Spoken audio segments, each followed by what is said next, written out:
Hi friends, అందరికీ ఎలా ఉన్నారు ఫ్రెండ్స్? ಎಲ್ಲರೂ ಚೆನ್ನಾಗಿದೆయా ఫ్రెండ్స్? నేనైతే చాలా బాగున్నాను. మీరందరూ కూడా బాగుండాలని కోరుకుంటున్నాను ఫ్రెండ్స్. నేనైతే ఈరోజు డిన్నర్కి అయితే నేను అన్నం సాంబార్ చేశానండి. సాంబార్లోకి మనకు సైడ్కి అయితే ఇలా నేను రిచ్ గార్డ్ అంటే బీరకాయ బజ్జీ అయితే చేశానండి. చాలా సూపర్గా ఉంటుంది. ఓన్లీ 10 మినిట్స్తో మనము ఈ బజ్జీలు అయితే తయారు చేసుకోవచ్చు ఫ్రెండ్స్.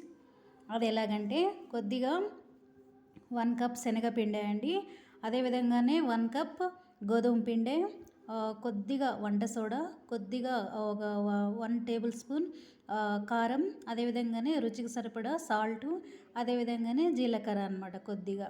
ఇలా ఇవన్నీ వేసి వాటర్లో కలిపేసి జస్ట్ అప్పటికప్పుడే బాండ్లీలో ఆయిల్ వేసేసి అది వేడైన తర్వాత వేయడమే అనమాట. ఓన్లీ 10 మినిట్స్కే మనము ఈ విధంగా బీరకాయ బజ్జీలు అయితే నేను తయారు చేశానండి. కొంచెం రైనీ సీజన్ కదా, అందుకోసం మనం ఇలా క్రిస్పీగా మనం ఇలా డిన్నర్లో ప్లాన్ చేసుకుంటే మనకు చాలా బాగుంటుందండి. మనకు ఇది బీరకాయ తినడం వల్ల చాలా మంచిదండి. అదేవిధంగానే నేను వీటిలోకి జీలకర్ర అనేది వాడాను. ఏమైనా మనకు గ్యాస్ట్రిక్ ప్రాబ్లం అనేది నైట్ టైం తింటున్నాం కదా, అవ్వకుండా ఉండాలంటే జీలకర్ర తినడం మనకు బాడీకి చాలా మంచిది కదా, అందుకోసమే ఈ విధంగా నేను ప్లాన్ చేశాను ఫ్రెండ్స్. నా వీడియో నచ్చినట్లయితే అందరూ కూడా లైక్ చేయండి, ట్రెండింగ్ ఉన్న యూట్యూబ్ ఛానల్ని షేర్ చేయండి, సబ్స్క్రైబ్ చేసుకోండి నా ఛానల్ను తప్పకుండా. Hello friends.